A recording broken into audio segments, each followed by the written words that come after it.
Muito bom dia a todas e a todos que nos ouvem, que nos veem, e mais um dia da nossa FIS Week, transmitido ao vivo aqui do Rio de Janeiro, tendo hoje como nosso convidado muito especial nessa abertura o professor Paulo Rabelo de Castro, diretamente de Portugal, na cidade do Porto, onde nesse momento nos conectamos. Eu queria agradecer muitíssimo ao professor Paulo Rabelo de Castro, ex-presidente do BNDES, ex-presidente do IBGE, é uma celebridade no mundo da economia, é doutor em economia pela Universidade de Chicago, onde teve como professores simplesmente os professores Milton Friedman, o professor Gary Becker e o professor Schultz, eles todos ganhadores do Prêmio Nobel de Economia. Então, não é uma figura singular o nosso professor Paulo Rabelo de Castro, que tem sido um grande inspirador para todos nós, de uma forma muito reflexiva sobre os caminhos da economia no Brasil e no mundo. O professor Paulo Rabelo de Castro, ele gosta mesmo de ser chamado de professor, não de ser chamado de professor, mas de viver essa vida de professor que foi e continua sendo na pós-graduação de Economia da Fundação Getúlio Vargas, aqui no Rio de Janeiro. E ele é uma figura muito interessante, o professor Paulo Rabelo de Castro, porque ele está sempre disponível para compartilhar os seus saberes, a sua experiência com todos que desejam discutir um pouco essas questões tão relevantes que é da economia, que impactam socialmente tão profundamente na vida de todos nós. O professor Paulo Rabelo de Castro é um consultor do setor privado e do setor público de uma forma muito privilegiada, porque viveu ao longo da sua vida profissional diversos momentos da economia do Brasil e do mundo e tem muito a nos ajudar a entender a reforma tributária que está sendo, nesse momento, no dia de hoje, avaliada no Congresso Nacional, mais especificamente no Senado Federal, onde recebeu mais de 700 emendas dos parlamentares do Senado e que deve voltar, portanto, à Câmara dos Deputados para ser reavaliada após as emendas serem discutidas e aprovadas hoje ou amanhã, ou no mais tardar até a sexta-feira, como está se prevendo que essa reforma tributária possa ser votada no Senado para seguir de volta para a Câmara Federal. Essa reforma tributária ela traz uma curiosa reflexão para todos nós. Ela tem sido muito discutida no parlamento, tem sido muito discutida no ambiente acadêmico, mas eu vejo pouca discussão no ambiente comum, da vida do cidadão comum. É como se isso não tivesse uma relevância muito importante para a vida de todos nós. É óbvio que é necessário eu diria, uma, uma, uma, uma revisão desse processo tributário, daquilo que o professor Rabelo chama de manicômio tributário, essa loucura de dezenas e dezenas de impostos que se sobrepõem, um é federal, outro é municipal, outro é estadual, um empresário pequeno, médio, micro, grande, todos têm muita dificuldade de seguir de forma correta as regras complexas do sistema tributário brasileiro. Mas isso impacta na vida de todos nós, a vida comum, do brasileiro comum, do analfabeto ao pós-graduado, onde quer que seja. Ela impacta no consumo da comida, do feijão, do arroz, da carne, do tomate, da cebola, enfim, isso impacta na vida de cada um. Então é muito importante que nós possamos trazer aqui para a iniciativa FIS, para essa FIS Week, que está discutindo de forma espetacular nesse primeiro e hoje, segundo dia, as questões da saúde, mas também trazendo convidados de outros setores para contribuir de uma forma muito importante para o entendimento das questões várias que impactam, inclusive, a nossa saúde. A questão tributária impacta nos medicamentos, impacta nos serviços de saúde, impacta na saúde mental dos brasileiros, porque se aumentar essa carga tributária, nós vamos ter, pelo menos, de trabalhar mais para poder recolher tributo a mais que serão cobrados. Então, eu não percebo também, de parte do governo, uma contrapartida na redução dos gastos públicos. Então, nós estamos aí vivendo um problema assim, muito curioso.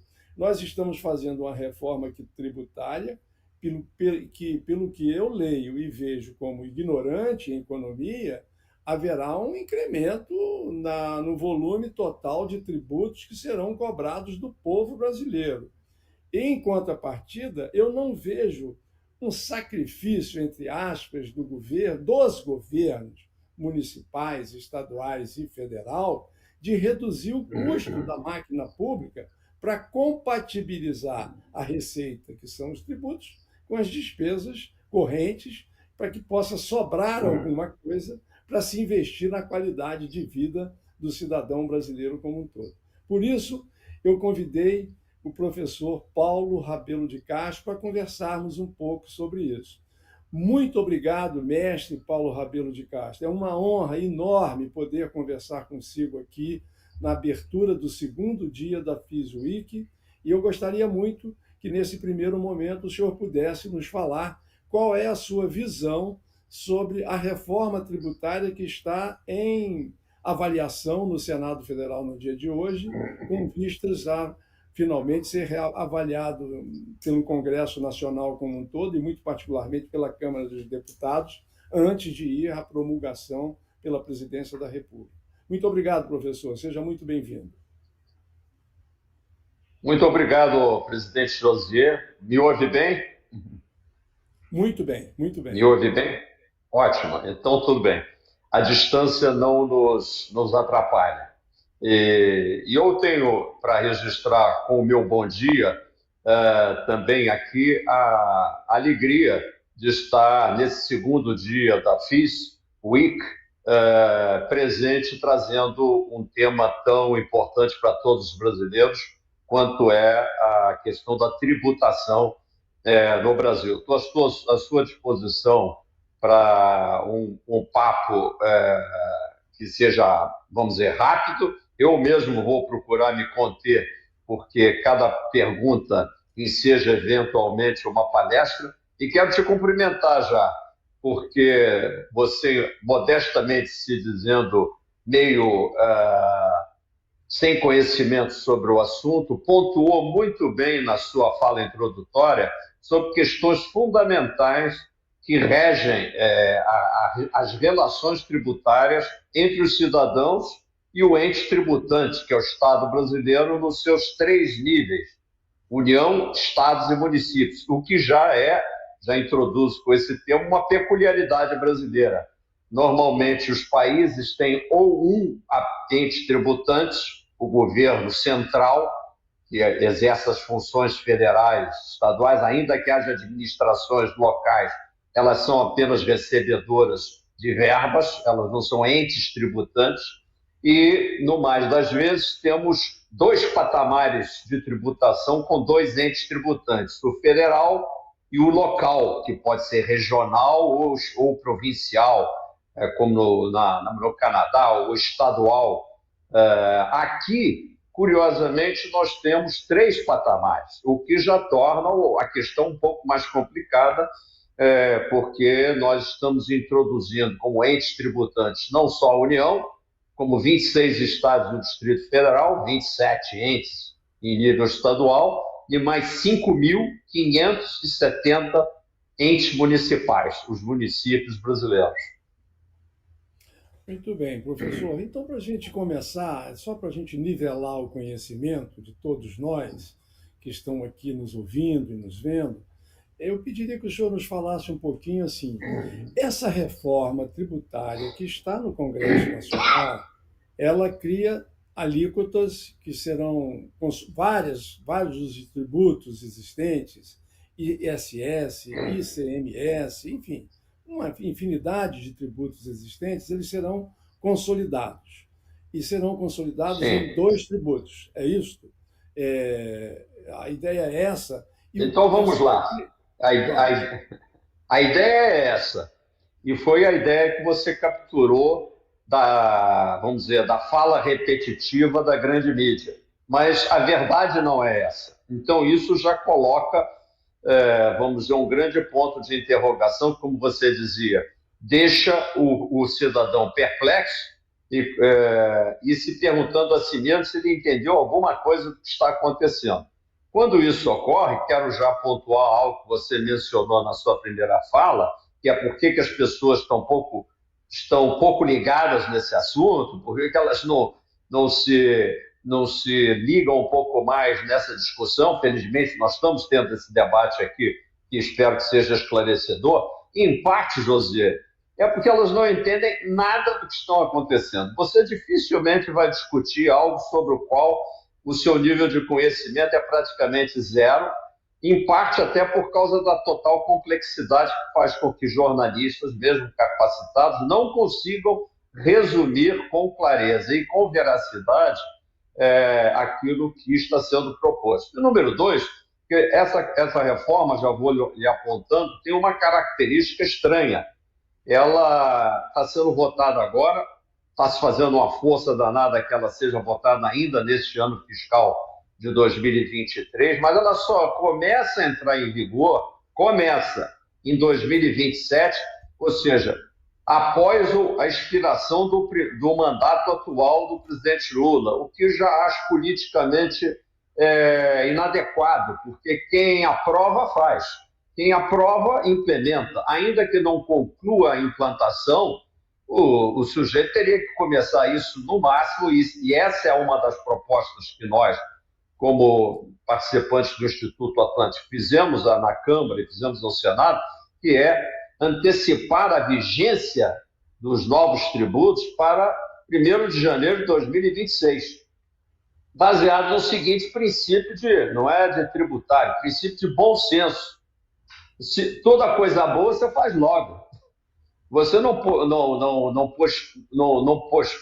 postecipa, não é? Você antecipa, se possível. E essa reforma ela só começa a ser implementada, os novos tributos no campo estadual só começam em 2029, eles coexistem com os antigos tributos. Veja só que baita confusão. Entre 2029, 2030, 31 e 32, 4 anos, nós teremos os antigos tributos, que eu vou dizer, os que vão ser substituídos serão 5, ICMS, ISS, o ISS sendo dos municípios, o ICMS dos estados, o IPI do governo federal e 2 contribuições federais, o PIS e a COFINS. Esses 5 só vão ser extintos em 2032. E, portanto, nós vamos ter um certo agravamento do manicômio tributário antes de chegarmos ao que a gente poderia chamar de CEL, que é a simplificação. Só que quando chegarmos na simplificação, você me perguntava, são 2 tributos que vão permanecer? Não, são 2 tributos gêmeos, que é o IBS e a CBS, que fazem parte do núcleo IVA, que é o chamado Imposto sobre Valor Agregado. Ele vai ser bicéfalo, ele tem 2 cabeças, porque uma vai ser a arrecadação federal, que é a contribuição, CBS, e a outra que será a arrecadação estadual com municipal, porque o ISS vai fazer parte desse IBS, e, portanto, já temos aí um tributo bicéfalo, que, apesar de terem a mesma legislação, poderão, eu acho que devemos calcular como 2 tributos. E vamos ter um imposto que cada vez preocupa mais os parlamentares que estão votando, que é o tal imposto seletivo, que seria apenas um imposto que alguns chamam inadequadamente de imposto do pecado, que é aquele que visaria a inibir ou coibir os consumos ou as práticas inadequadas ou danosas à saúde, como fumo, por exemplo, as bebidas muito alcoólicas e,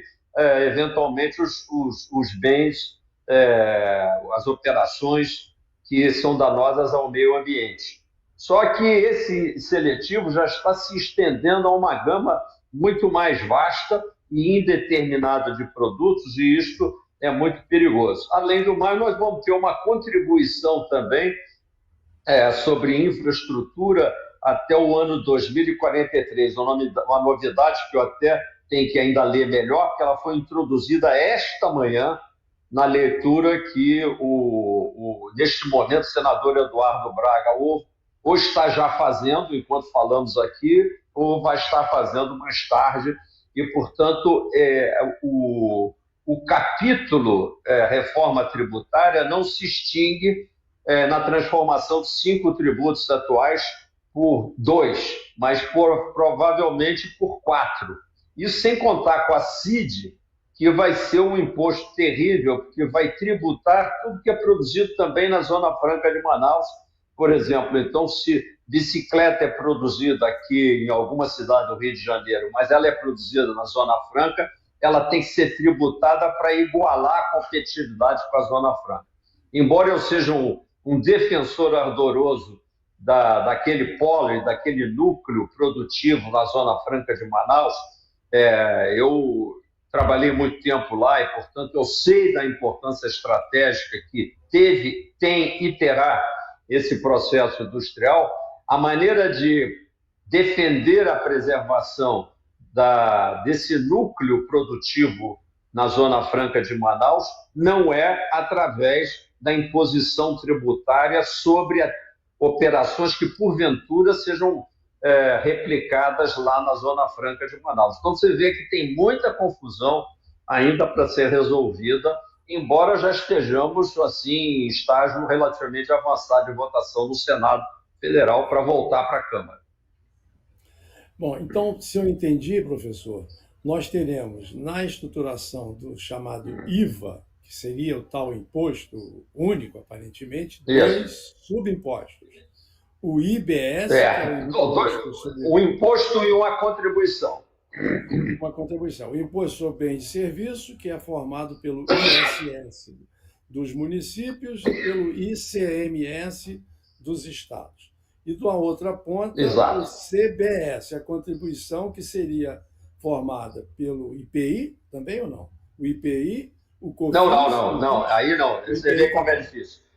O IBS absorve o ICMS e o ISS, que é o Imposto sobre Serviço. E isso, para a gente sair um pouco da parte teórica, tem muita importância para o setor e o serviço de saúde, porque, como serviço, é o ISS que mais preocupa as entidades, as empresas de assistência médica, de serviço de prestação de assistência médica, atenção à saúde e, inclusive, as prestações, vamos dizer, unipessoais, quando você atende no consultório ou faz uma cirurgia para um não contribuinte, vamos falar no linguajar tributário, não contribuinte é a pessoa física que entra no seu consultório e você atende, extrai uma nota fiscal de serviço.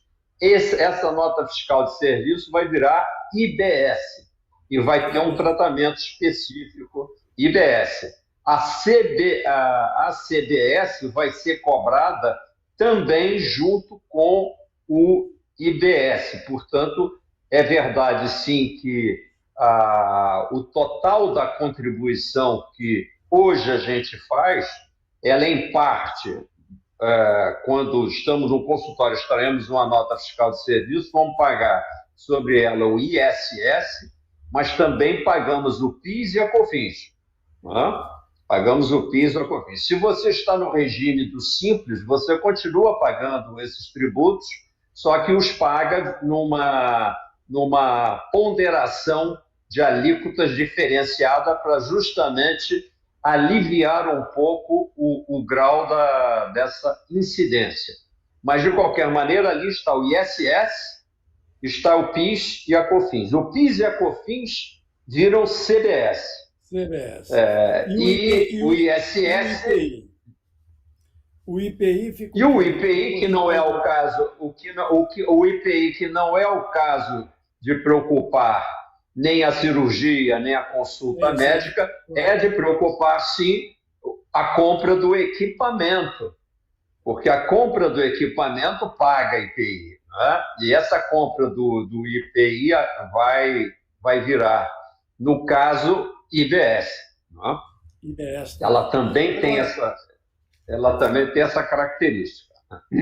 Agora, do ponto de vista prático, assim, professor, eu vou dar dois exemplos, assim, um exemplo de duas cidades com mesmas características demográficas e um pouco diferente do Sim, ponto de vista socioeconômico, que é Rio e São Paulo. Os serviços de saúde no Rio são taxados de ISS, na maior parte dos serviços, não todos.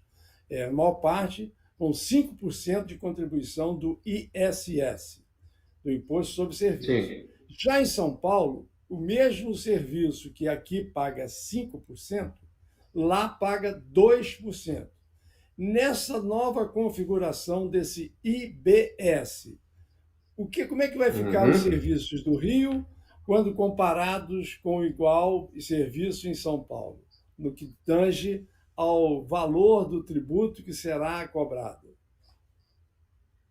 O, Mais uma vez, a regra é razoavelmente complicada. Eu não concordo com ela, mas enviamos também propostas substitutivas que não colaram. Mas, de qualquer maneira, na regra atual, nós temos uma nacionalização da alíquota, ou seja, o tratamento deixa de ser particular do estado A, B ou C para ter uma legislação nacional e deixa de ser uma legislação específica, se for serviço do município A, B ou C, lembrando, são 5.570, para ter também um tratamento de característica nacional. Esta é a grande simplificação que de fato existe e que potencialmente faz de nós todos torcedores para que a reforma tributária caminhe. Porque se não fosse também por essa nacionalização das regras, porque a grande origem do manicômio é o fato de que ICMS, nós temos 27 leis regimentais de ICMS e temos 5.570 legislações regimentais de ISS atualmente. E essa é a razão pela qual você está certo, você paga 2% nessa operação de serviço de saúde lá em São Paulo, nem sabia que havia essa diferenciação na saúde, e você paga 5% na cidade do Rio de Janeiro. Mas isso não significa dizer que não poderá haver diferenciações de alíquotas.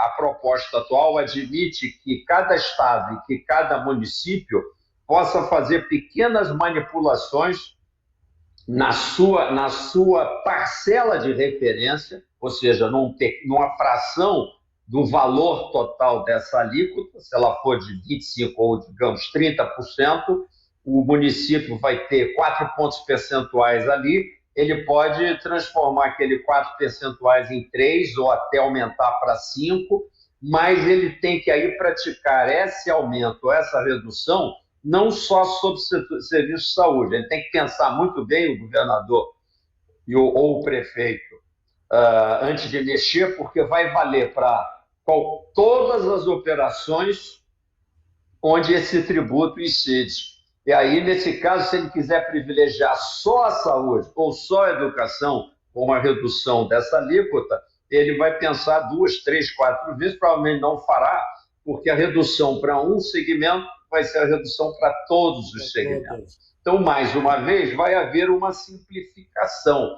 Mesmo assim, eu acho ainda complicado, você vai ter que ter um almanaque para saber qual é a regra em Duque de Caxias, em Nilópolis, em Franca, em Sorocaba, porque cada município vai ter um tratamento, mesmo que ele repita a alíquota de referência nacional, e haverá uma alíquota de referência, o município e o Estado não querem mexer na alíquota. Então, ele vai reproduzir a referência nacional. Mas a gente, se não for um contador experimentado, vai ter que ir lá no almanaque para ver se naquele estado, naquele município, a referência é essa ou aquela. Com isso, eu estou dando para vocês um saborzinho de que a simplificação ainda está muito complicada.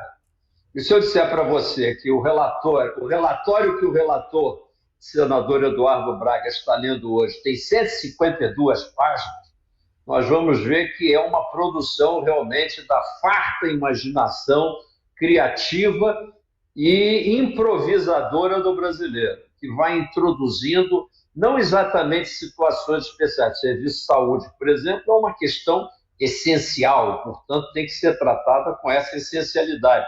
Mas não são.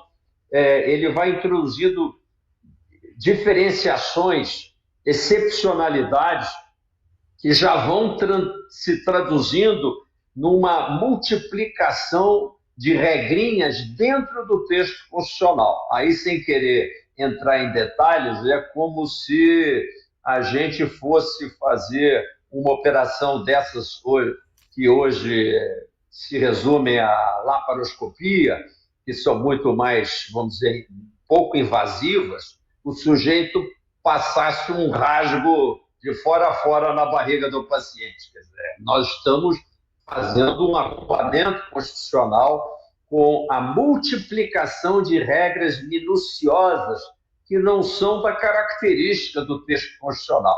Aí, quando a gente se pergunta por que o STF depois se mete em absolutamente tudo na vida, nossa, é porque ele é um tribunal constitucional, só que ele é tribunal constitucional de uma Constituição que praticamente legisla sobre o guarda na esquina. Aliás, ela legisla sobre polícia, militares e civis, e, portanto, ela legisla sobre o guarda na esquina e, portanto, é uma licença para que os 11 homens de negro se metam em praticamente tudo, o que é muito ruim também no nosso país, esse tipo de prática. Então, na realidade, não estamos indo operacionalmente por um bom caminho nessa reforma. A tese é muito boa, a ideia da simplificação é excepcional, mas nós temos esses problemas. Para já começar a tentar resumir, a transição longa demais. Aí alguns já devem estar pensando, mas isso aí é para quando? É para 2033. Lembrando a vocês, nós em 2026 vamos ter eleições gerais, né, José? Para a presidência da República, deputados para o Congresso Nacional, e em 2030 teremos de novo eleições presidenciais. Se essa discussão não estiver na boca dos principais candidatos em 2026, alterações na reforma tributária, fatalmente estarão na boca dos candidatos, eu faço essa previsão, em 2030.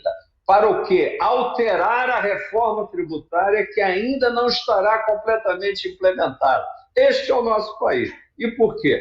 Porque o grau de confusão é muito grande, de improvisação maior ainda, e dá espaço para que, no plano político, candidatos que auscultem o sentimento popular à medida que as pessoas vão percebendo que elas vão pagar mais tributo, que, como você falou, o governo não diria nem sacrifício, o governo faz sacrifício, não fez contenção alguma, não se autoimpôs regra nenhuma, que o Congresso não colocou uma cerca na gastança pública.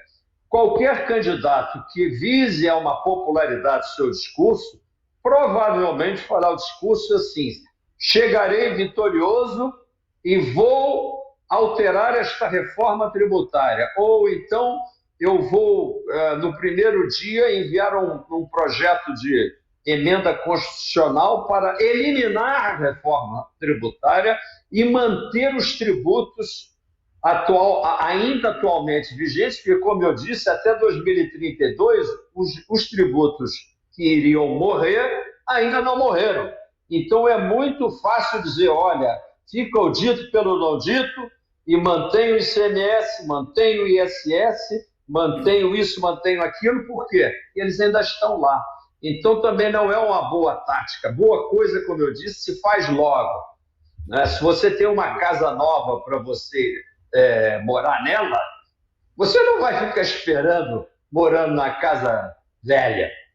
Você vai fazer essa mudança o mais rápido possível e vai esquecer a casa velha. Muito menos ficar nessa de morar na casa velha e na casa nova. O homem na casa e a mulher na casa nova. Não.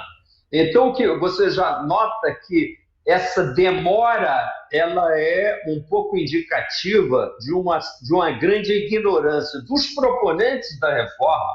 Eles mesmos não sabem coisas básicas como qual é a alíquota padrão. E eu digo para você, será a alíquota, esse IVA, que é a soma do IDS com a CBS, sem contar o imposto seletivo, os dois já vão compor a alíquota tributária mais elevada do mundo. E esse já é um problema sério, por quê? Porque o Brasil tributa demais o consumo e, portanto, alguns itens, como serviços de saúde, serviços de educação, os bens de alimentação, os bens essenciais de higiene, etc., eles não cabem numa alíquota de 25%, 30%. Ninguém no mundo tributa nesse nível. Convenhamos, não é, José? Se eu dissesse, olha, a alíquota do consumo no Brasil é hoje 9,5%.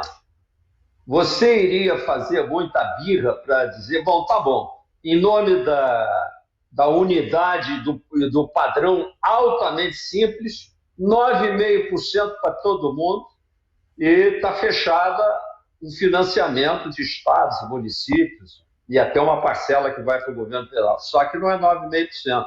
Nós estamos sonhando um mundo em que se o Brasil pagasse, conseguisse tributar mais no imposto onde realmente o governo federal deveria ser a fonte dos seus recursos, que é o imposto de renda, que tributa relativamente pouco no Brasil, e tributar menos o imposto de consumo, que é esse que estamos reformando. Então, com isso, já dou uma outra dica. A reforma tributária não é a reforma tributária ampla, é só a reforma tributária da área consumo, não renda e não propriedade. Portanto, a parte patrimonial e de riqueza, vamos dizer, de renda e riqueza, estão, por enquanto, fora. E a parte de reforma do Estado, que você tão bem se referiu, que devia ser precedente ou coincidente, no máximo, com a reforma tributária, está adiada sine die. O governo, pelo contrário, o presidente Lula acabou de se manifestar dizendo que ele não vai fechar o déficit do ano que vem, porque não pode, porque ele tem mais é que gastar, acima de tudo que arrecada. Não é gastar, gastar ele gasta, e é um gasto trilionário, só que ele quer gastar um pouco mais ainda. E, obviamente, para gastar tanto assim, ou ele se endivida, ou ele tem que tributar mais, ou mais das duas coisas, o que é muito ruim. E o Brasil sangra por causa disso. Essa é a razão pela qual serviços de saúde, serviços de educação, transporte público, a parte de medicamentos, a alimentação, toda ela está tendo um tratamento diferenciado, que alguns proponentes da reforma estupidamente chamam de exceções. Não é exceção, é porque o bom senso diz, eu não posso tributar um segmento desse em mais de, sei lá, 15%, diria o bom senso. Eu falei em 9,5% para não chegar a 2 dígitos, 10%, que seria um ideal, não é? Tanto que você vê que o ISS somado a PIS e COFINS, quanto é que dá hoje? Você, no seu serviço de saúde, quando você extrai uma nota fiscal no Rio de Janeiro, é 5% ISS, mais 3,65% de PIS e COFINS. Somando, dá um impacto de 8,65% naquela nota de serviço, depois de você fazer um atendimento no seu consultório. É um número razoável, 8,5%, 9%, é um número que faz sentido, porque ele é assimilável. Eu paguei 100 de consulta médica, mais 8 unidades monetárias, 9, então, 10, vamos arredondar, né? 100 mais 10, mais 100 mais 30, eu já estou quase cobrando a outra consulta. Não faz sentido. E é por isso que há tratamentos diferenciados. Não são exceções. São tratamentos diferenciados mesmo. Sendo que alguns países, como a Suíça, em relação à alimentação, ela que tem uma tarifa, uma alíquota padrão no consumo de 9 e poucos por cento, ela trata os bens alimentares com 2,5%. Aí ela vai mais baixo ainda, porque ela considera que a população tem direito a uma alimentação desonerada. Ah, mas o rico vai pagar menos imposto. O rico também deve se alimentar bem. Não é questão de rico, nem classe média, nem pobre. Não há que fazer distinção. Se eu acho que o serviço de saúde não deve ter uma tributação odiosamente elevada, eu não vou distinguir, mais rico tem que pagar uma tributação odiosa em saúde. Mas por quê? Ninguém deveria pagar uma tributação odiosa em área alguma. Ah, mas 30%, infelizmente, é o nível da tributação do consumo atual, e eles querem manter a carga tributária. Ah, é? Então vale a pergunta de José. Mas vocês não têm um jeitinho de fazer isso mais barato, não? O que é que há do lado da despesa de tão esquisito, de tão medonhamente fora do lugar, que me faça cobrar mais do que todos os quase 200 países do mundo, que mais de 170 usam o IVA? Então é fácil comparar. E mesmo um ou outro que não usa o IVA, como os Estados Unidos, que é o Sales Tax, quem já foi lá viu, né? É até um imposto fácil de cobrar, porque ele é cobrado no consumo final, é sempre um dígito. Pode ser, dependendo do estado, pode ser 5%, 6%, Nova York é 8, tal, se eu não me engano, mas fica por ali. Eles não têm coragem de passar para o nível de 12, 13, quanto mais 25, 26, 27, 28, 30. Essa é a realidade da reforma tributária brasileira.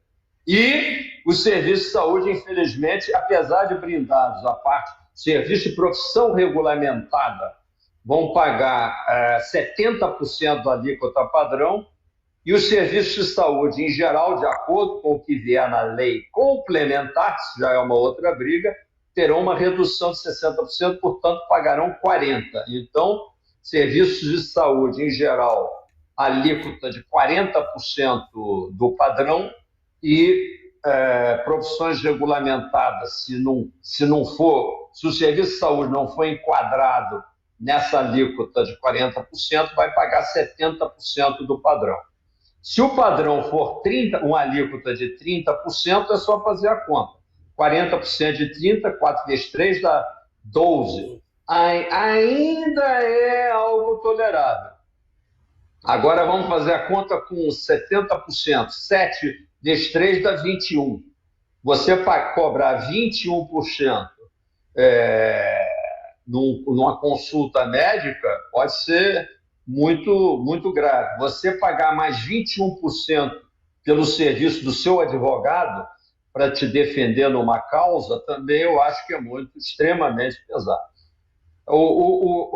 Eu acho que a população brasileira autorizou, sim, o Congresso a fazer uma simplificação tributária, se possível, radical.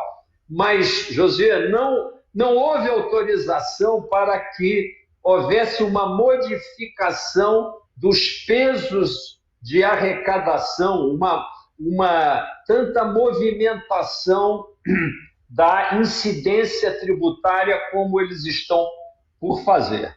Vai haver, na realidade, uma grande vantagem para os supérfluos. Nada contra, eu também adoro supérfluo. Comprar um carrinho novo, isso não tem nada de supérfluo, entendeu?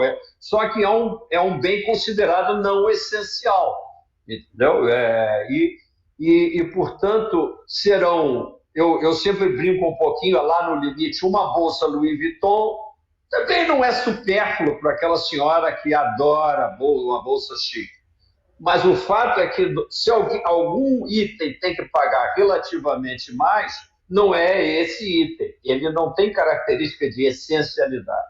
O que está acontecendo é que todo o esforço é para fazer as áreas consideradas mais essenciais pagarem mais. Eu acho que isso vai dar. Na hora que as pessoas perceberem, vão começar a se insurgir, vai aparecer um político, como eu disse, se candidatando para revogar essa reforma tributária. Olha o Brasil, olha a perda de tempo, olha a falta de eficiência. Teria solução, mas infelizmente não foi revogado. Bom, só para a gente nós já estamos caminhando aqui para o final dessa ótima conversa. Como de hábito, as boas conversas passam rápido. E é muito aprendizado que o senhor nos proporcionou. Mas, assim, antes de concluir, eu diria que todos nós estamos de acordo com a simplificação tributária. Isso é o grande ganho que a gente percebe existir naquilo que está se chamando aí da reforma de tributos. A segunda coisa que me parece, pelo meu entendimento, pela sua fala, essa reforma tributária ela será de fato implantada em 2027. Portanto, até lá continuará do jeito que está Começando, previsto. Começando. Até lá começando continua em do jeito que está. 27, Sete vai até começando em 32. 27, vai Vai até até. 32.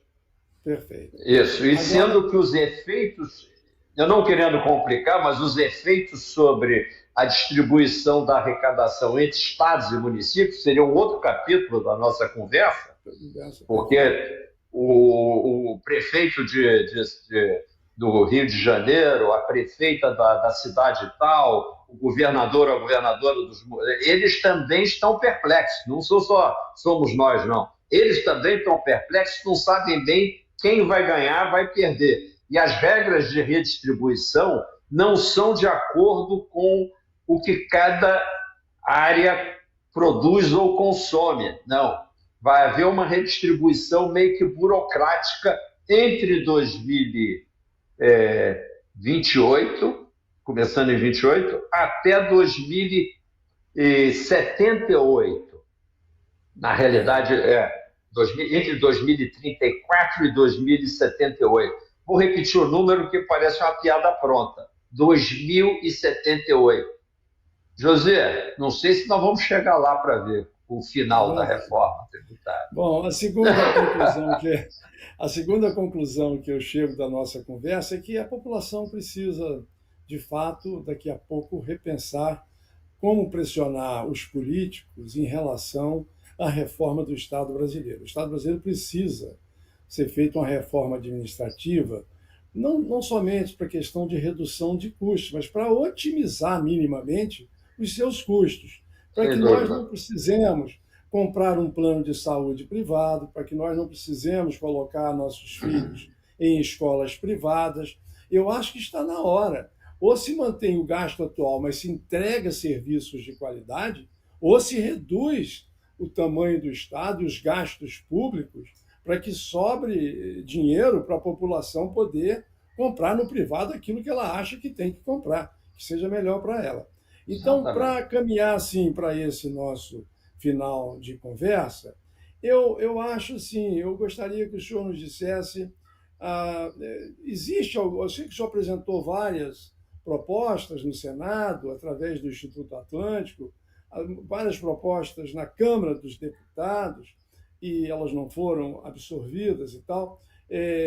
Exatamente qual seria, assim, se o senhor fosse hoje a pessoa responsável para executar uma proposta de reforma, simplificação tributária, qual seria assim o ponto que o senhor destacaria assim para o brasileiro comum? Assim, eu sei que porque nós estamos falando assim, não vai afetar muito a comida, porque ela vai ser protegida de alguma maneira, o arroz, o feijão, as coisas básicas.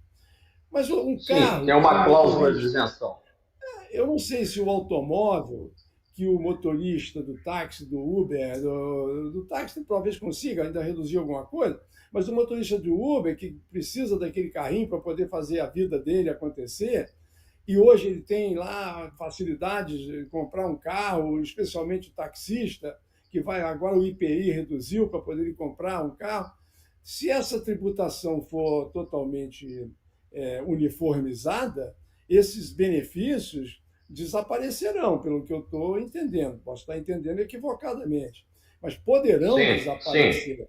Então, seria muito importante, no meu entendimento, para finalizar aqui a minha participação, sou a favor da simplificação, sou a favor da reforma tributária, desde que não haja incremento no volume de tributos que eu vou pagar a partir daí. Se virem deputados e senadores para encontrar, para isso vocês foram eleitos. Exatamente. Nos entregue alguma coisa que eu não precise pagar mais do que eu pagava até ontem, senão deixa do jeito que está, é melhor. que o senhor acha disso para a gente concluir a Exatamente. nossa conversa? Sim, eu acho que você está no caminho certo, mas como a reforma é sobre tributos e não sobre o outro lado da moeda, que são os gastos, haveria que a gente bolar, e eu vou dar aqui em 1 minuto uma ideia de como a gente poderia induzir a essa contenção de gastos. O relator no Senado começou a pensar no assunto, mas acho que ainda não formulou uma regra boa, que é a do teto. O do teto de IVA, estabeleceu uma alíquota máxima acima da qual ninguém pode ir. Não é? Só que quando ele estabeleceu essa regra, já estabeleceu essa regra para ela fazer uma conta para daqui a 5 anos, a partir do ano de 2032, ser cotejada com o que foi cobrado na média dos 10 anos entre 2012 a 2021. Você entendeu? Parece que é meio burocrático. Nós tínhamos que fazer uma avaliação praticamente ano a ano. Nós tínhamos que saber rápido e tínhamos que saber, inclusive, hoje. Porque há meios, e eu mesmo rodei alguns modelos para poder fazer essas sugestões todas, não fizemos do nada, do acho.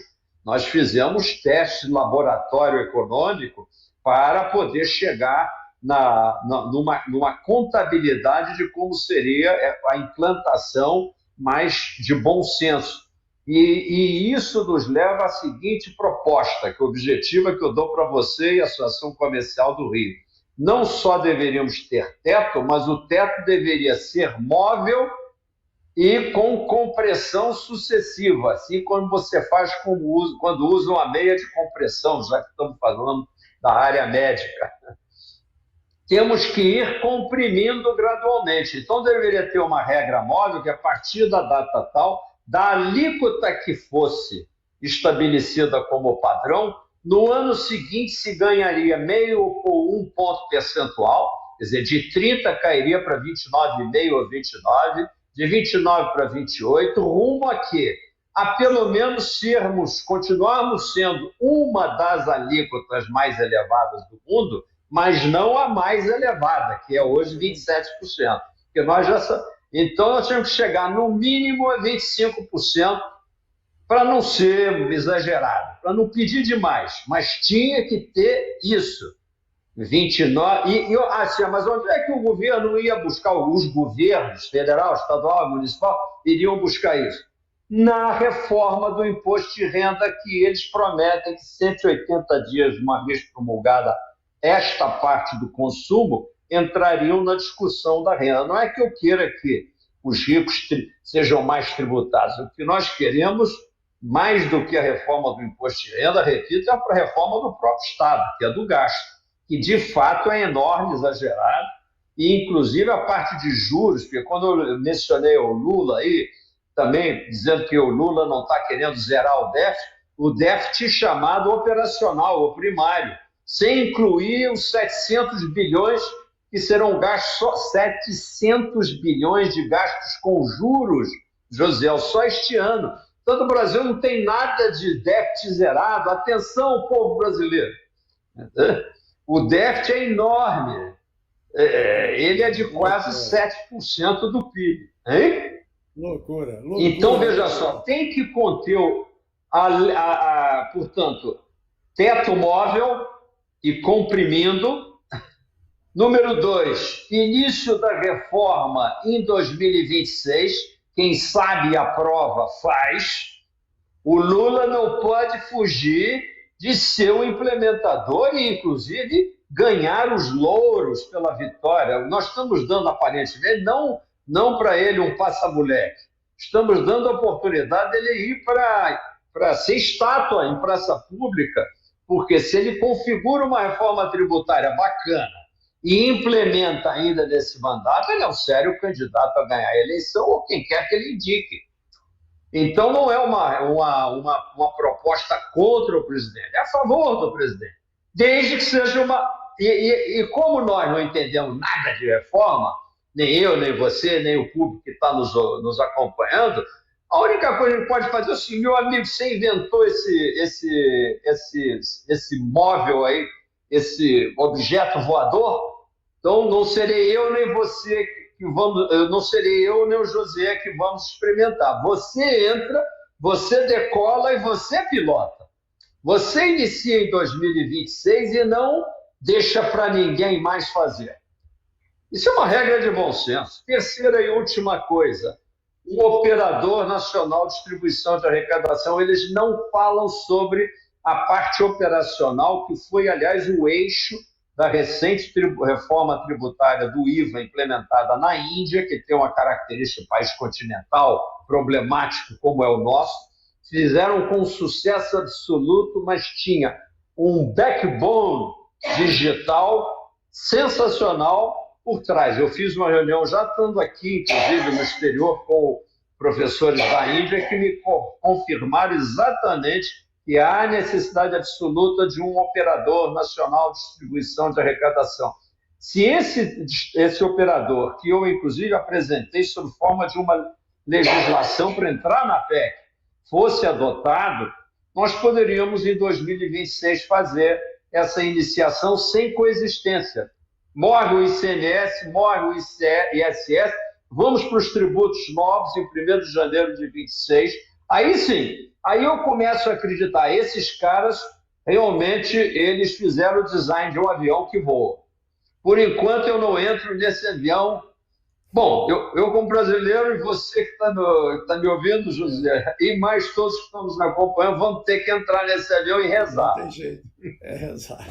Muito bom, professor Paulo Rabelo de Castro, muitíssimo obrigado pela gentileza de compartilhar com todos nós os seus saberes, a sua experiência, o seu conhecimento. Foi uma honra para a iniciativa FIS, para a FIS Week. O prazer foi todo meu. Hoje e amanhã, e quinta e sexta. Convido a todos para estarem presentes aqui na Rua da Candelária, no número 9, no Palácio do Comércio da Associação Comercial do Rio de Janeiro, onde faremos os encontros presenciais desse tema tão relevante da saúde brasileira. Muito obrigado a todas e a todos que nos acompanharam. Fique bem, professor, saúde, vida longa e continue um abraço. Brilhando como sempre. Até a próxima, se Deus quiser. Sorte para todos. Tchau. Obrigado. Tchau.